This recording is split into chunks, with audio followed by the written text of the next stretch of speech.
د کندیر په نامه باندې کندیر بن سعد دا وایي چې ما له خپله پلاره څخه واورېدل چې پلار راته وویل چې زه د جهالت په زمانه کې و مکې مکرمې ته ولاړم، هلته مې پر مکه باندې طواف کوئ. د طواف په حالاتو کې وینم یو کس و مکې مکرمې ته ولاړ دی. ما له دې خلکو څخه پوښتنه وکړه چې دغه سړی چې د اشعار وایي دا فریاد په څه خاطر باندې کوي؟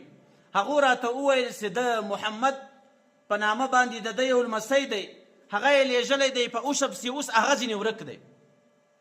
نو په دې وخت کې محمد رسول الله صلی الله علیه وسلم تشریف راوړی او هغه اوښه ورسره وله. عبدالمطلب ورولاړ سو او دا خبره یې وکړه چې ای محمده زه به تا بیا بل وخت په داسې کار پسې نه لیږم، پر تا باندې به داسې یو کار هم نه کوم. نو محمد رسول الله صلی الله علیه وسلم عبدالمطلب ډیر نازوي. د محمد رسول الله عمر 8 کاله ده، 2 کاله یې عبدالمطلب چې د ده نیکه ده دې پالنه وکړله. عبدالمطلب هم ناجوړه سو. د عبدالمطلب هم د زندګۍ آخري شپې دي.